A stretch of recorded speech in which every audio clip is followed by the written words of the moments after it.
Halo teman semua, nama aku Daniel dan di video kali ini kita akan kembali mereview bank digital, namun kali ini bank digitalnya adalah Cbank ya teman-teman. Jadi kalau misal kamu udah cek videoku sebelumnya, aku udah sempet mereview mengenai Neobank. Neobank juga merupakan bank digital dan kali ini kita bakal reviewnya Cbank ya teman-teman. Nah jadi Cbank ini merupakan bank digital juga. Cbank ini dulunya adalah bank kesejahteraan ekonomi ya teman-teman. Kemudian mereka udah diakuisisi oleh yang namanya C Group. C Group itu kalau misal kamu tahu, C Group itu induk dari Shopee juga ya. Kalau misal kamu pengen cek C Group itu apa, kamu bisa ke websitenya c.com. Nih kamu bisa lihat produk dan service mereka yaitu Shopee, Garena, dan juga C-Money. Ini pasti C-Bank ya teman-teman. Kamu bisa lihat logonya udah sama persis ya teman-teman, cuma beda warna aja nih C-Bank di sini. Nah jadi belakangan ini kita lagi lihat nih banyak banget nih yang namanya bank digital. Jadi bank digital itu simpelnya adalah bank di mana semua prosesnya dari mulai buka akun, transaksi, kirim uang, deposito, segala macam adalah murni 100% menggunakan digital ya teman-teman. Jadi bank digital biasanya udah nggak memiliki kantor fisik, sehingga karena mereka biaya operasional lebih kecil, nggak gitu ada kantor fisik, otomatis lebih banyak uang yang bisa mereka salurkan untuk membayar bunga ya teman-teman. Makanya biasa bank digital memiliki bunga yang lebih tinggi ketimbang dengan bank-bank konvensional kalau misal kita bandingin. Bahkan di Cbank ini juga sangat menarik di mana mereka menawarkan sampai dengan 7% ya teman-teman. Nih kamu bisa lihat di halaman ini nih, bunga tinggi sebanyak 7% cair tiap hari, diperpanjang sampai dengan 30 April 2022. Bank digital lain masih banyak lagi sebenarnya, nggak cuma Cbank ya teman-teman, ada juga Blue itu dari BCA, kemudian Genius dulu aku juga pakai, cuman sekarang udah mulai ada biaya, mungkin aku bakal tutup ya teman-teman. Ada Cbank yang ini, terus Neobank yang udah aku review kemarin, terus juga ada Bank Jago kadang aku manfaatin promo buat masukin ke Bibit supaya dapat bonus tambahan, karena Bank Jago udah tersinkronisasi juga dengan Bibit ya teman-teman. Nah yang pertama pastinya kalau misalnya kita mau cek suatu bank ini bagus atau enggak, pasti yang pertama kita cek adalah legalitasnya. Gimana cara untuk mengecek legalitasnya? Kamu bisa ke websitenya OJK, terus kamu ke bagian ini ya teman-teman, ID, terus kanal perbankan. Nah di sini kamu bisa lihat list bank-bank yang udah ada di OJK dan udah resmi terdaftar beroperasi di bawah OJK ya teman-teman. Kalau misalnya kita cari di sini,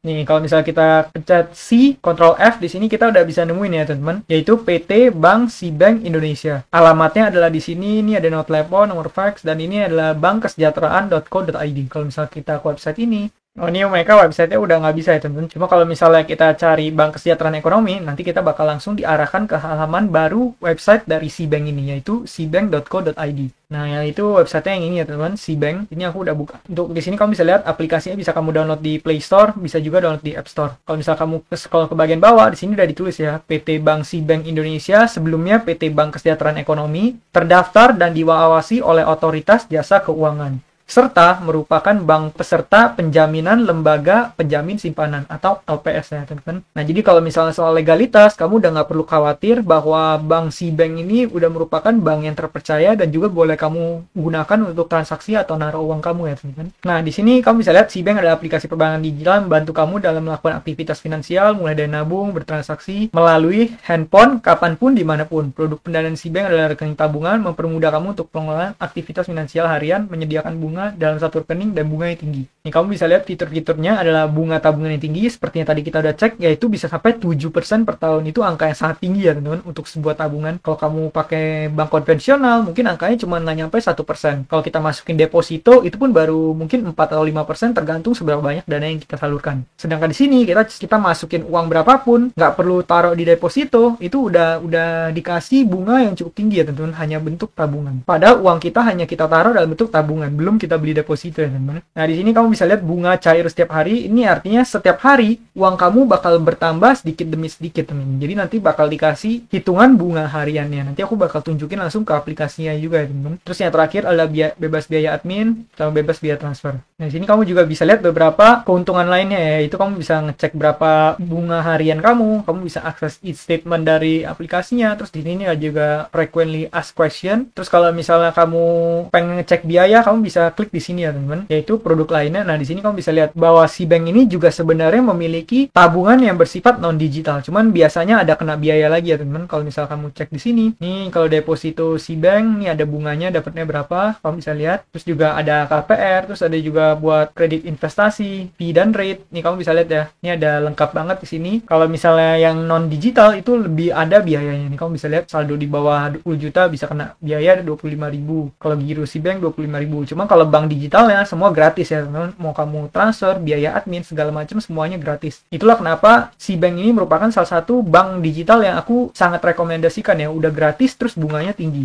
Nah, jadi apa aja sih kelebihan yang ada di SeaBank ini? Ini aku udah bikin listnya berisi ini ya teman-teman. Yang pertama, daftarnya mudah. Kamu bisa daftar dengan mudah dan sangat cepat. Karena ini merupakan bank digital di mana semua prosesnya itu sangat cepat dan juga efektif ya teman-teman. Bahkan aku pribadi, aku daftar nggak nyampe 1 hari, verifikasi apa segala macam juga nggak sampai 1 hari, cuman proses beberapa menit doang, terus nunggu verifikasinya juga cepet banget, bahkan di hari yang sama ya teman-teman. Dan bahkan kondisinya aku sedang berada di luar negeri, dan di luar negeri sekalipun aku bisa buka rekening di SeaBank ini. Kemudian keuntungan kedua adalah biaya transfer ke bank lain gratis. Nah, ini merupakan satu fitur yang sangat mumpuni ya, dimana kalau misalnya kamu suatu saat pengen transfer ke bank lain, misalnya kayak contoh yang di sebelumnya kita pengen investasi dana syariah, cuman dia nggak ada metode pembayaran virtual account BCA, ya kita bisa masukin uang ke sini dulu, terus kita transfer dari sini, kita nggak kena biaya. Seperti di video itu aku udah tunjukin ya, kita bisa menggunakan Neobank, bisa menggunakan SeaBank. Dengan melakukan itu kita bisa ngirit biaya transfer 6.500. Mungkin angka itu kecil, tapi kalau angka itu kamu compound terus-menerus dalam jangka panjang, 6.500 itu bisa jadi angka yang besar suatu saat nanti ya teman. Nah, jadi ada baiknya kalau misalnya kamu nggak buru-buru amat, kalau misalnya kamu sempet, ya walau ribet sedikit, ya nggak apa-apa, dimanfaatin aja fiturnya teman. Aku pribadi juga kalau aku transfer yang beda bank, aku pasti bakal switch dulu, entah itu ke Neobank, entah itu pakai Flip, atau kadang juga pakai SeaBank, supaya nggak kena biaya admin. Kemudian keuntungan ketiga adalah biaya admin bulanan gratis. Jadi nggak seperti bank-bank konvensional lainnya. Kalau misalnya bank konvensional kan kita pasti dikenakan biaya admin. Di BCA aja kita kena, kalau nggak salah setiap bulan kita harus bayar 14 atau 15 ribu gitu. Nah, di sini kita nggak kena biaya bulanan, itu udah mantep banget ya teman. Yang terakhir, keuntungan yang paling aku suka adalah bunga tabungan super tinggi dibayarkan setiap hari. Jadi udah bunganya super tinggi, itu dibayar setiap hari, terus nanti bakal ditunjukin perhitungannya teman.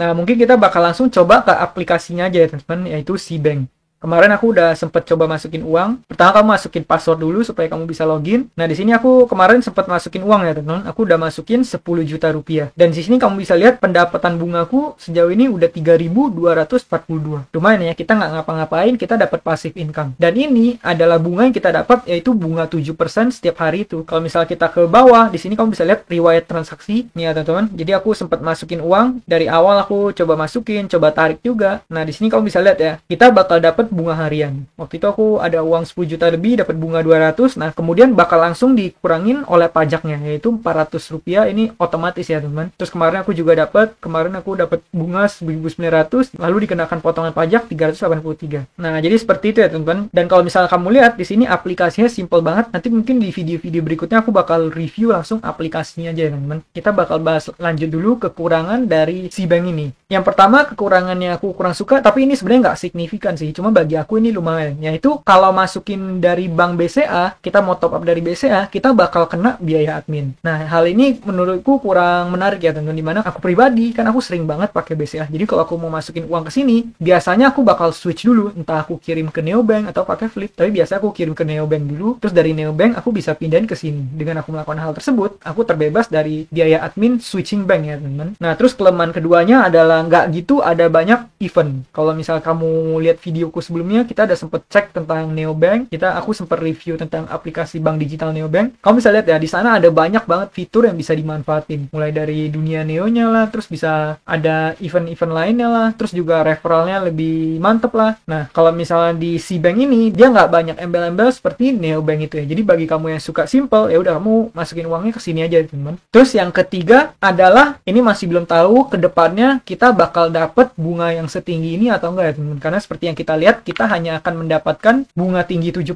ini sampai dengan 30 April. Tapi akankah diperpanjang atau enggak, itu kita nggak tahu ya teman. Kita sih berharap nanti diperpanjang. Nah, jadi kalau misal kamu tanya kegunaan SeaBank buat aku apa? Beberapa kegunaan SeaBank buat aku adalah kalau misal aku pengen parkir uang, lebih baik aku parkir uang di sini ya teman. Jadi aku misalnya mau diemin uang nih, daripada aku taruh di RDPU, mungkin prosesnya bakal lebih ribet, dan juga untuk dananya masuk dan mulai menghasilkan uang itu butuh beberapa hari ya. Padahal kalau kita hitung secara return juga RDPU sebenarnya mirip-mirip. RDPU itu maksudnya reksadana pasar uang ya teman-teman. Nah, jadi buat kamu yang pengen simpan uang, ini Cbank juga boleh jadi alternatif untuk kamu nyimpen uang ya teman-teman. Apalagi kalau misalnya kamu lagi pengen taruh dana sementara, misalnya kamu pengen membeli saham dalam beberapa saat ke depan, misalnya dalam 2 minggu atau 3 minggu lagi kamu pengen beli saham, sekarang pengen akumulasiin dana dulu. Ya udah nggak apa-apa kalau misalnya kamu taruh di Cbank dulu, karena dalam beberapa hari itu bahkan uang dari Cbank kita udah bertumbuh sedikit ya teman-teman. Mungkin nambahnya cuma beberapa ribu kalau kita cuma nyetornya dikit. Cuma kalau misalnya kita masukin dalam jumlah besar, otomatis bunga yang kita dapat juga bakal semakin besar dong ya teman-teman. Dan dengan kita melakukan hal itu, uang kita lumayan ya teman-teman, bisa nambah dikit. Nah, terus juga bagi kamu yang pengen nyimpen uang daripada kamu cuma taruh di misalnya di bank BCA yang bank konvensional, kamu dapat return cuma sekitar nggak nyampe 1% untuk tabungannya. Ya kamu mendingan kamu pindahin aja ke sini, sementara kamu dapat uang beberapa ribu rupiah, kan lumayan banget ya teman-teman. Bahkan kalau misal kamu taruh dalam jumlah gede, kamu bisa dapat bunga yang lebih oke. Ini kan contoh aku cuma punya uang 10 juta, kita dapat bunga 1.500. Tapi katakan kalau misalnya kita naruhnya 100 juta, kita udah dapat bunga 15.000. 15.000 itu udah bisa satu kali makan, udah lumayan banget ya teman-teman. Dan kita taruh di bank lain, udah kita kena biaya admin, bunganya juga nggak seberapa. Jadi menurutku itu fitur yang oke banget ya. Nah, cuman kalau misalnya kamu pengen pakai buat investasi, aku pribadi kurang gitu rekomendasiin, karena seperti yang kita ketahui, return 7% kalau kita bandingin dengan angka inflasi, itu sebenarnya juga nggak beda jauh ya. Bahkan 7% ini sebenarnya masih dipotong pajak, teman-teman. Pajaknya kalau nggak salah 20%, jadi ya kita mungkin dapat sekitar 5%-an ya, teman-teman. 5%-an ya masih setara ya dengan reksadana pasar uang. Tapi kalau misalnya kita mau untuk tujuan investasi, tujuan jangka panjang, tujuan untuk mengembangkan aset kita, ya hal ini adalah hal yang kurang cocok ya, di mana angka inflasinya seperti kita ketahui angkanya udah 6%-an. Jadi dengan kata lain, kalau misalnya kamu investasi tapi investasinya di sini, ini sama aja kamu secara uang mungkin nambah, tapi secara daya beli itu nggak bakal kemana-mana, karena angka inflasi juga sama dengan angka ini. Jadi menurutku pribadi, kalau misalnya Cbank ini lebih cocok untuk kamu yang pengen parkir uang sementara ya, bisa jadikan alternatif dari reksadana pasar uang, bukan untuk berinvestasi. Cuma kalau misalnya kamu masih pemula, kamu masih takut investasi, ya nggak apa-apa sih kalau kamu mulai dari hal seperti ini dulu aja. Kamu bisa bangun dulu kebiasaannya setiap bulan, kamu setiap ada uang, kamu langsung sisihkan di awal, jangan sampai kamu punya uang sisanya berapa, baru kamu pakai ya teman-teman. Jadi pertama kali kamu dapat penghasilan, kamu langsung sisihkan, sekian kamu taruh di sini, kamu tabung, baru sisanya boleh kamu belanjakan. Jangan sampai kamu belanja dulu, sisanya baru kamu taruh di bank, atau kamu investasikan. Nanti pada akhirnya kalau kamu melakukan hal itu terus, pada akhirnya nanti nggak ada uang yang bisa kamu investasikan. Dan kalau misalnya nggak ada uang yang bisa kamu investasikan, kamu nggak akan bisa membangun aset yang bisa menghasilkanmu passive income. Kalau misal kamu punya kebiasaan keuangan yang baik, perlahan-lahan kamu akan mengakumulasikan aset, dan dalam jangka panjang, aset itu nanti suatu saat bisa menghasilkan uang lebih besar dari kamu ya teman-teman. Bahkan untuk saat ini, penghasilan dari passive income investasiku udah hampir melebihi dari gajiku bekerja ya teman-teman. Itulah mengapa kita perlu yang namanya membangun passive income. Sekian aja teman-teman pembahasan kita mengenai review Cbank ini. Nanti mungkin di video berikutnya kita bakal langsung coba ke aplikasinya, kita coba top up, kita coba fitur-fiturnya segala macam ya teman-teman, biar video ini nggak kepanjangan. Nah, jadi sekian videoku pada kali ini. Semoga video ini bermanfaat. Bagi kamu yang baru mampir, kamu boleh cek bagian playlist. Aku udah siapin berbagai macam instrumen investasi yang dikategorikan ke dalam satu playlist. Kemudian bagi kamu yang baru mulai investasi, kamu bisa menggunakan kode referral yang aku sebar di deskripsi. Kamu pakai kode itu, kamu dapat bonusnya kamu pakai buat investasi. Sekian video dari aku, dan akhir kata, jangan lupa untuk selalu invest in yourself. Sampai jumpa di video berikutnya. Bye.